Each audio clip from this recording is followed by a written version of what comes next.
ever thought of buying a house, but you're stopping yourself because it is a seller's market? We're here to talk about the top 3 reasons of why you want to consider buying now instead of waiting until those prices drop.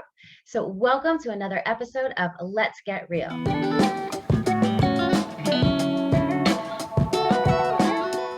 I'm LisaB, your local neighborhood realtor, and I'm sitting down here with Corey Phelps from Front Street Mortgage. So welcome, Corey. Thanks, Lisa. Really appreciate you having me on. Okay. So today we're going to be talking about the top 3 reasons of why you want to buy a house now in a seller's market. Number 1 is appreciation. And number 2 are interest rates. And number 3 is going to be property taxes. We're going to delve into each one of these topics a little bit more. So stick around and let's get this conversation started, Corey. Yeah, it's great to have you on here. So I thought it would help all the buyers to have a knowledgeable local lender that can kind of sit down and we can discuss why you would want to consider buying a house now versus waiting until the prices drop. Sure. Thanks a lot, Lisa. That is a great question. It's actually something that's on most buyers nowadays on their mind. I would like to look at it from 3 different aspects that are really going to save the client money and have them be able to afford more home now than what they could in 6 months or 12 months from now. The first of those things is where current property values are. So right now, year over year, we've had some explosion of growth. We're not going to see that forever, but we're definitely going to at least see a 3 to 5% increase year over year.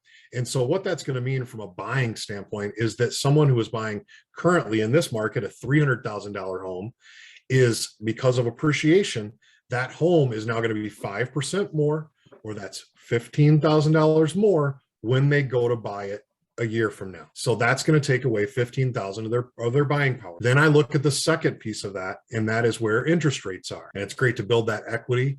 And yes, you're paying a little bit more for it, but boy, their rates are historic lows. These are lower than 15-year rates were in the past. I mean, for a 30-year, it's really incredible. We've just gotten really used to having incredibly low rates for the last several years, but they are still at absolutely historic lows. Yet for every 0.5 percentage point in interest rate that they do increase, that's going to mean approximately 5% less of house that the person can get for the same amount of money.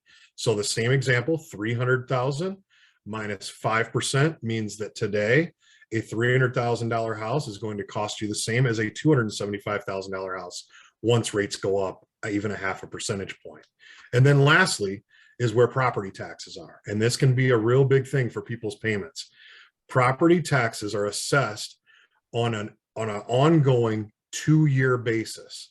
So when somebody buys a house now, their valuation for their property taxes is going to be based off the previous 2 years history. So when we look at a market like we have right now, where we've had this explosive growth, that tax assessor is going to be able to raise the taxes more on that person's house than they ever have in the past. So the raising of taxes is going to mean another approximate 5% in purchasing price. So if you add those 3 things together, that's going to come up to $60,000, where they're now going to only be able to buy a $240,000 house versus previously purchasing a $300,000 house for the same money. So my thought is, why wait and save money now and be able to afford the house that you really want instead of paying more for it in the future. Well, and I think a lot of people think in terms of just what the price of the house is, but they're not factoring in all of these other aspects, the interest rate, your appreciation, and understanding that by waiting, as soon as those interest rates go up, it's actually going to cost you a lot more money. So you're better off buying a house at a higher price point now in a seller's market than waiting for these to drop. So I want to give you guys a real life example so you can understand the numbers for yourself. Let's say you're pre-approved at $300,000. If the houses appreciate over the next year by even 5%, you're going to lose $15,000 in purchasing power. So now you're only going to be able to afford a $285,000 house. Now, what happens if the interest rates go up by even just a 0.5%? That's an additional $15,000 that you will decrease from your purchasing power. So now you will only be able to afford a $270,000 home. And we also have to factor in property taxes. When you purchase a home and they become uncapped, they could change. So when that happens, you could reduce your purchasing power by, let's just call it an X factor. It could be a minimum of $10,000, if not more. So now your total purchasing power is $260,000. So you can see how big of a difference it would be to purchase a home now at 300,000 versus waiting a year and having the home appreciate and the interest rates go up and having that property tax change. You could then only be affording a home that's at a $260,000 price point. So keep in mind, the appreciation value could fluctuate even greater than that, as well as interest rates could increase much more than 0.5%. So your purchasing power could decrease even considerably less than this by just simply waiting for a year. Now, granted, those housing prices may drop a little, but look at the loss in your purchasing power. That's correct. And all of us want to, whether it's the housing market or the stock market or anything else, we always want to time it at the perfect spot where we're not paying too much and we're not paying too little, and we want to get that right spot in the lowest price. That's great. But most of us, or all of us, are never going to pick that exact right spot. All you can hope for is to be on that one little spot on the curve where it's going to make a big difference for your financial future. And in my opinion, we are in that spot right now.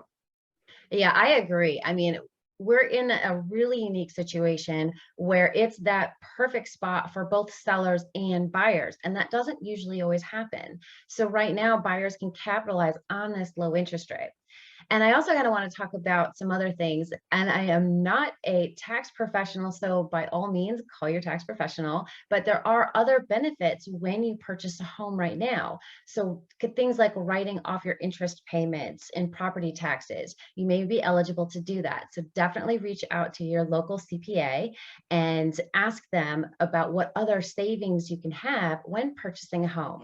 It is still the number one vehicle of really building wealth and being able to transfer that on generationally as well. So I would encourage everyone to at least look at it, talk to your local loan officer, get an idea of what you can purchase. What does your budget look like? Go over your credit report, have this conversation. So well, and that's what a lot of people don't realize. They think that by picking up that phone, they're committed to having to do this and lock themselves into it. And you don't. It's really just picking up that phone, talking to a professional like yourself as far as what they can afford, and calling someone like me where we can sit down and talk about what is out there in the market and what is the process of buying a home.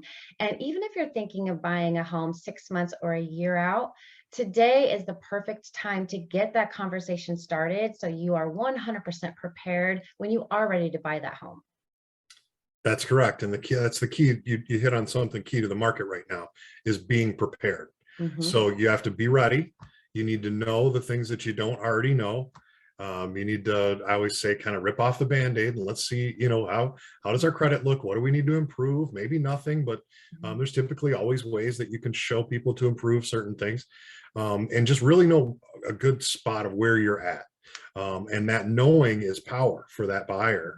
Having the real estate agent who is an actual expert, not just a person who calls themselves an agent, but an actual expert. You have to have that, and just allow that person to help you navigate the contract part of it, the seeing it all the way to closing. There's so much more than just sending you an email or unlocking a door so you can go look at a house. You really need to have an expert. So, and you're great at that, Lisa. So thank you. So it's been such a pleasure having you on here, Corey. I love working with you. And if you guys are looking for a lender in the area, please reach out. His contact information is going to be in the description below, and you can reach out to him and ask him any kind of questions you might have about getting pre-approved to purchase your home. Whether it's the right time for you now or it's the right time to buy in 6 months or a year, depending on your situation. I just want to encourage everyone to at least find out and make sure that you're doing the best thing for you and your family. So thanks for having me on. Really appreciate it. So I hope you all learned a lot on this video today and understand the importance of why buying a home now could actually save you thousands of dollars as opposed to waiting. So if you like this video, subscribe, like, leave a comment. It always inspires me to create more videos. So I appreciate your support.